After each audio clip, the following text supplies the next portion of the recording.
اچانک سے عالمی میڈیا کی ساری توجہ پاکستان پر آ گئی ہے، اور وجہ امریکہ اور ایران کے درمیان جو تنازع چل رہا ہے اس میں پاکستان کو ایک بہت ہی اہم کھلاڑی کے طور پر دیکھا جا رہا ہے۔ یہ ایک ایسی پیش رفت ہے جس نے آپ کہہ لیں کہ سب کو حیران کر دیا ہے۔ تو سوال یہ پیدا ہوتا ہے کہ آخر ایسا ہوا کیوں؟ پاکستان اچانک اس پوری گیم میں اتنا سینٹرل کیسے ہو گیا؟ آئیے آج اسی بات کو ذرا کھول کر دیکھتے ہیں کہ اس کے پیچھے اصل کہانی کیا ہے اور دنیا اس سارے معاملے کو کس نظر سے دیکھ رہی ہے۔ اچھا، تو سب سے پہلے تو یہ سمجھیں کہ ہو کیا رہا ہے۔ بات اب یہ نہیں رہی کہ پاکستان سائٹ پر بیٹھ کر صرف تماشا دیکھ رہا ہے۔ نہیں، بالکل نہیں۔ عالمی میڈیا کہہ رہا ہے کہ پاکستان اب ایک ایسا ایکٹر بن گیا ہے جس کا اصلی امتحان ہو رہا ہے۔ مطلب اس شدید جیو پولیٹیکل پریشر میں اس کی ڈپلومیسی کتنی کارآمد ہے، یہ دیکھا جا رہا ہے۔ اور یہی وہ شفٹ ہے جو سب سے زیادہ دلچسپ ہے۔ اب پاکستان کو صرف ایک ایسا ملک نہیں سمجھا جا رہا جو بس آپ کہہ لیں کہ مذمتی بیان جاری کر دے گا، بلکہ اسے ایک ایسے بیک چینل کوآرڈینیٹر کے طور پر دیکھا جا رہا ہے جو پردے کے پیچھے رہ کر بات چیت کروا سکتا ہے اور اصل میں ٹینشن کو کم کر سکتا ہے۔ اور دیکھیے، یہ صرف کوئی ہوائی باتیں نہیں ہیں، اس کے پیچھے ٹھوس شواہد بھی ہیں۔ Army chief general Asim Munir کی ڈونلڈ ٹرمپ کے ساتھ بات چیت کی خبریں ہیں۔ وزیر اعظم شہباز شریف کا ایرانی صدر مسعود پیشکیان سے رابطہ ہوا، اور تو اور اسلام آباد کا نام ممکنہ مذاکرات کی جگہ کے طور پر بھی سامنے آ رہا ہے۔ تو یہ سب چیزیں مل کر ایک ہی طرف اشارہ کر رہی ہیں کہ پاکستان اس معاملے میں بہت ایکٹیو رول پلے کر رہا ہے۔ تو سوال یہ ہے کہ پاکستان یہ کردار ادا کر کیسے سکتا ہے؟ آخر اس میں ایسی کیا خاص بات ہے؟ تو جناب، اس کا جواب چھپا ہے اس کی بہت ہی یونیک جیو پولیٹیکل پوزیشن میں۔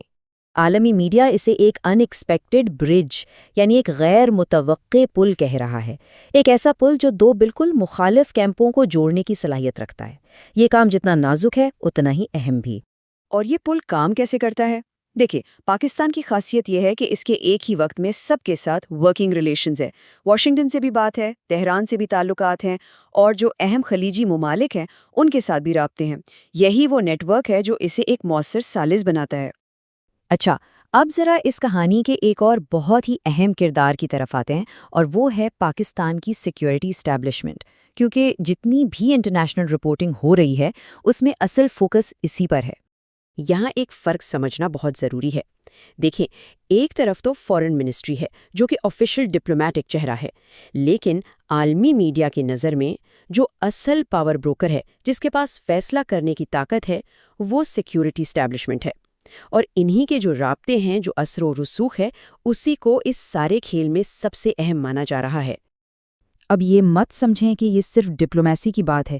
نہیں، اس کے پیچھے بہت بڑے اکنامک اور گلوبل سٹیکس ہیں، یعنی بہت کچھ داؤ پر لگا ہوا ہے۔ چلیں دیکھتے ہیں کہ وہ کیا ہے۔ اس پوری کہانی کا جو سینٹرل پوائنٹ ہے وہ ہے آبنائے ہرمز۔ یہ ایک چھوٹا سا سمندری راستہ ہے، لیکن یہ دنیا کی انرجی سپلائی کے لیے شہرک کی طرح ہے، اور پاکستان کی یہ جو کوششیں ہیں نا، ان کو سیدھا سیدھا اس اہم راستے کو کھلا اور محفوظ رکھنے سے جوڑا جا رہا ہے۔ اندازہ لگائیں، دنیا کا تقریباً 5واں حصہ یعنی 1/5 تیل اور گیس اسی تنگ راستے سے گزرتا ہے۔